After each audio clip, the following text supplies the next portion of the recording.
Kita akan membahas mengenai bahaya dari krim pemutih abal-abal yang sekarang semakin marak kita temukan di masyarakat. Dan hari ini saya tidak sendiri, saya akan ditemani oleh salah seorang pasien saya yang kita sebut sebagai mystery guest. Karena mystery guest ini sebelumnya pernah menggunakan krim pemutih menjadi pasien saya dan akhirnya berhasil sembuh. Satu hal yang cukup kita harus patut hargai bahwa perjuangan dia untuk sembuh ini bukanlah hal yang mudah. Tapi saya cukup bersyukur bahwa dia tetap semangat dan akhirnya benar-benar berhasil dalam sembuh. Tidak dapat dipungkirin bahwa mempunyai wajah atau mempunyai kulit yang bersinar, yang kilap, ataupun yang shining itu adalah dambaan setiap orang termasuk wanita. Dan kebanyakan justru seseorang itu terjebak dalam iklan, promosi, janji, atau bahkan mereka memberikan suatu garansi mengenai hasil yang diberikan terhadap produk yang seharusnya tidak benar ini. Dan produk yang seharusnya bermanfaat, ini justru membuat suatu ketergantungan, bahkan dapat menyebabkan kerusakan pada kulitnya. Nah, produk itu sebenarnya bisa berupa suatu krim, lotion, masker muka ya, bukan masker kesehatan, serum, dan lain sebagainya. Segala sesuatu yang sifatnya memang dioleskan pada kulit wajah ataupun pada kulit badan. Dan sekarang ini mudah sekali untuk menemukan produk-produk kecantikan, baik di toko-toko online, klinik-klinik kecantikan, salon, spa, atau bahkan reseller-reseller pribadi. Dan yang cukup memprihatinkan bahwa sebenarnya kebanyakan krim-krim ini menjual, baik nama BPOM, nama halal, nama estetik, nama dokter, ataupun apapun yang sifatnya dapat menarik masyarakat. Padahal sebenarnya ini bukan sesuatu produk yang benar. Dan tidak dapat dipungkirin juga mereka berani memberikan foto-foto dan hasil-hasil testimonial, bahkan kadang sampai mengendorse artis, selebgram, dan lain sebagainya, ya, dengan tujuan untuk membuat supaya kemasan menarik, tampilan menarik, semuanya memberikan hasil-hasil yang bombastis. Dan saya selalu memberikan informasi kepada pasien saya, jangan lupa bahwa semakin viral, semakin populer, semakin instan, semakin mahal juga, dan semakin membawa nama-nama seseorang, dan bahkan krim atau produk tersebut dapat menjadi pergunjingan satu RT, satu RW, maka harus semakin hati-hati, karena belum tentu produk itu benar. Ada satu hal yang cukup penting dalam janjinya, mungkin dalam slide yang nomor 1, kita bisa melihat kurva di mana pada penggunaan krim yang keras ini, justru dia akan berjanji, memang betul sesuai keinginan, bahwa cepat di permulaan. Dalam hitungan hari atau bahkan dalam hitungan minggu, permasalahan seperti jerawat, flek, pigmentasi, kulit kusam, pori-pori, itu semua hilang dalam hitungan hari ataupun minggu. Tetapi dengan berjalannya waktu, hasil akan semakin berkurang sehingga keluhan justru akan meningkat. Mereka mulai merasakan beruntusan, mereka mulai merasakan jerawat yang semakin banyak, kulit yang semakin kusam.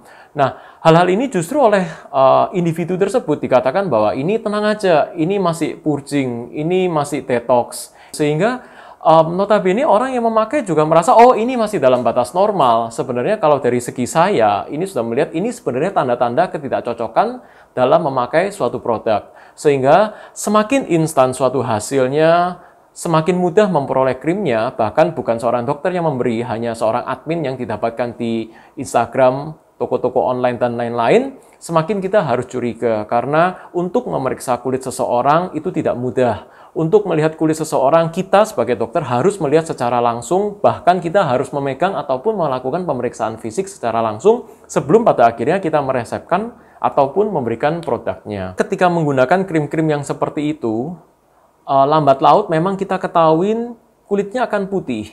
Tetapi sebenarnya kulit putih itu adalah karena kulit ini menjadi menipis, dia kehilangan lapisan kulit yang paling atas, sehingga kulitnya akan bening seperti kaca. Kulit yang menipis ini otomatis kulit itu akan menjadi rapuh, kulit itu akan menjadi sensitif, kulit itu akan menjadi iritasi, mudah iritasi, dan kulit kehilangan pertahanan, artinya dia tidak dapat melawan sinar matahari yang masuk, tidak dapat melawan kuman infeksi yang terjadi, juga tidak dapat melawan infeksi jamur yang ada. Kulit yang mati ini saya bisa mengibaratkan seperti kulit jenazah yang memang tidak mempunyai fungsi layaknya kulit yang sehat. Dan setelah bertahun-tahun seseorang menggunakan krim ini, otomatis kulitnya sudah benar-benar rusak, kulitnya sudah benar-benar mati, atrofik, sehingga apa yang terjadi mungkin menjadi lebih sulit untuk dikembalikan. Efek samping penggunaan krim pemutih ini juga sangat bergantung terhadap berbagai macam faktor. Antara tipe kulit seseorang, antara usia seseorang, antara jenis obatnya, antara konsentrasi obatnya, juga termasuk lama penggunaan serta bagaimana kombinasi treatment yang diberikan. Contohnya, pada seseorang yang sudah berusia, kemudian memutuskan memakai krim pemutih yang cukup keras, dengan konsentrasi obat pemutih yang cukup tinggi, maka dapat diyakini efek samping terhadap individu tersebut akan lebih keras dan lebih susah untuk mengembalikan atau menyehatkan kulitnya. Dan cukup cilaka juga bahwa dewasa ini saya mendapatkan peningkatan korban-korban krim-krim pemutih ini, terutama pada anak-anak usia SMP ataupun SMA, karena demam K-pop yang terjadi, demam tren atau kulit putih yang terjadi, itu tidak memberikan hasil yang benar kepada pasien-pasien anak-anak remaja ini dan mereka tidak paham, mereka sudah mendapatkan kulit yang cukup rusak. Ini sangat disayangkan karena umur masih panjang, tetapi kenapa harus meresikukan mempunyai kulit yang putih dan rusak? So, saya akan memberikan informasi mengenai bagaimana saja efek samping yang dapat terjadi pada kulit wajah seseorang akibat pemakaian krim-krim ini. Nomor 1, efek samping berupa jerawat. Efek samping berupa jerawat ini relatif sering saya temukan pada prakteknya, berjerawat atau beruntusan sebagai komedo putih atau whiteheads. Pada slide kita bisa melihat bagaimana jerawat menjadi lebih banyak, menjadi lebih berat, beruntusan. Setiap orang mau keluar rumah, bingung menutupin, bertahun-tahun memakai produk, kok tambah jadi seperti ini, mencoba skincare dan lain-lain juga nggak kunjung sembuh. Bahkan ke klinik yang lain memberikan krim yang serupa, jerawat bukan tambah baik, malah jerawat lebih berat. Dan pada slide yang terakhir, ini adalah contoh jerawat yang cukup berat karena dia sampai bernanah, mau keluar rumah rasanya malu, mau pergi ke pesta rasanya malu. Ini cukup mengganggu seseorang. Selain jerawat, mendapatkan kasus-kasus yaitu perburukan dari suatu dermatitis. Dermatitis itu adalah peradangan dari kulit, di mana perburukan dermatitis ini menyebabkan kulit kering, bersisi, gatal, mudah merah, membuat rasanya tidak nyaman, rasanya bukan kulit yang melindungi kita, tapi setiap hari kita justru repot memperbaiki kulit kita. Seperti yang dapat kita lihat pada slide, itu adalah contoh pasien saya yang mempunyai keluhan kulit yang makin merah. Dia benar-benar tidak tahan dengan kondisinya. Setiap kali dia mau keluar, setiap kali dia beraktivitas, dia tidak nyaman dengan kulitnya. Dan dia tergantung dengan krim pemutih yang mengandung steroid tersebut. Dan ada contoh yang berikutnya, yaitu pada slide selanjutnya, kita bisa melihat ini pasien pertama kali datang ke saya, dia membawa contoh produk yang dia pakai, seperti yang dapat dilihat pada gambar, ini adalah produk yang sudah mengandung BPOM. Tetapi notabene menurut dugaan saya, ini adalah krim yang justru juga mengandung bahan-bahan yang cukup keras. Ini yang saya jadikan contoh bahwa BPOM-nya ini dijual oleh resellernya. Dan ternyata setelah saya cek nomor BPOM-nya, ini BPOM-nya palsu. Dicek di website itu tidak ada kode BPOM yang terdaftar sesuai dengan produk ini. Selain dermatitis, jadi infeksi kulit, dalam hal ini foto yang dapat dilihat dari slide, adalah infeksi jamur. Ini adalah contoh pasien saya yang datang, penggunaan krim steroid sudah hampir lebih dari 6 bulan, dia terjadi kemerahan pada wajah yang notabene karena kulitnya itu kulit yang rapuh, kulit yang mati, tidak dapat mempunyai ketahanan, maka kulitnya rusak. Kulit yang rusak ini ketika terjadi infeksi jamur, dia tidak dapat melawan. Sehingga terjadilah infeksi jamur yang cukup luas pada area wajah, seperti dilihat di sini, kemerahan, bersisik, dan terasa gatal untuk pasien ini.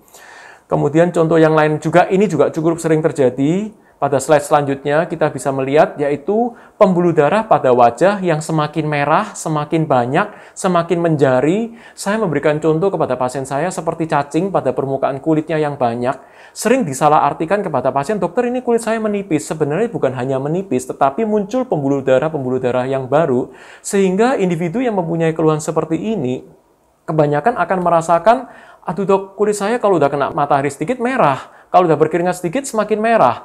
Kulit saya rasanya semakin sensitif. Ini adalah contoh penggunaan krim steroid jangka panjang yang memang membuat kulit kita semakin memunculkan pembuluh darah yang baru. Dan ini nggak nyaman, karena membuat muka warnanya benar-benar berbeda dengan biasanya. Muka merah, muka putih, muka coklat. Benar-benar setiap hari rasanya kulitnya bisa berubah-ubah warna seperti bunglon. Kemudian penyakit atau kondisi yang lain adalah munculnya rambut halus pada wajah. Ini juga cukup sering didapatkan pada mereka yang menggunakan krim pemutih yang mengandung steroid, yaitu pada area kumis. Kita bisa melihat pada slide, itu kita bisa melihat bagaimana kumis seseorang yang awalnya hanya tipis atau bahkan tidak ada, atau bahkan rambut-rambut halus pada pipi yang awalnya tidak ada, menjadi lebih banyak.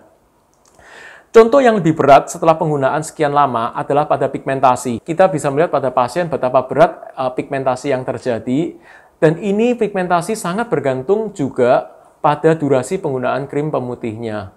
Pada penggunaan krim pemutih yang semakin lama, otomatis akan menyebabkan efek samping flek yang muncul akan semakin berat. Efek samping flek yang semakin berat ini juga dapat dilihat pada foto ini. Betapa serem rasanya melihat ini kulit yang sudah bertahun-tahun memakai krim pemutih. Saya sudah lupa berapa tahun, tapi ini sudah di atas 10 tahun, sehingga kulit yang awalnya putih cemerlang cerah, itu adalah kulit cerah yang palsu. Itu adalah efek samping dari krim pemutih yang mematikan kulit kita, membuat kulit kita itu menjadi atrofik. Sehingga yang terjadi adalah pigmentasi setelah kulit itu benar-benar rusak, justru pigmentasinya semakin berlebihan. Selain penggunaan krim pada wajah, juga bisa didapatkan yaitu pada badan. Ini banyak juga ditemukan berupa lotion, berupa bahan cairan, berupa sabun. Penggunaan krim ini memang instan. Pasien rata-rata yang sudah korban menyatakan ke saya, senang banget. Dok, nggak sampai 1 minggu saya pakai, 2 minggu saya pakai, kulit saya tiba-tiba udah cerah, dok. Saya nggak pakai lama-lama, rasanya kulit saya udah bagus semua. Tapi bencana muncul setelah 1 bulan, di mana stretch mark terjadi pada seluruh tubuh yang dioleskan krim tersebut. Ingat, tidak mungkin krim yang dioleskan memberikan warna cerah pada seluruh tubuh. Pasti hanya bagian yang dioleskan yang akan mengalami pencerahan warnanya. Dan tambah lama tangan dipakai bukan tambah baik, justru kulit akan semakin rusak seperti yang terlampir pada foto ini. Kerusakan yang sudah terjadi sebenarnya itu relatif. Artinya memang ada mereka yang bisa kita kembalikan dengan baik, ada mereka yang tidak dapat kembalikan dengan baik. Seperti yang slide berikutnya saya berikan ini, seorang ibu ini sudah menggunakan krim di atas 6 tahun, mengandung pemutih. Awal dia datang ke saya, dia depresi berat. Sehingga setelah datang ke saya tidak bisa memberikan janji karena kulitnya sudah rusak. Alhasil setelah kita coba, wajahnya yang sudah rusak ini dengan kita telatenin, tidak pernah bisa ada hasil yang instan untuk membuat kulit kita itu cerah. Setelah lebih dari 6 bulan kita telatenin dengan berbagai macam treatment, maka pada slide berikutnya dapat dilihat bagaimana perubahan kulitnya.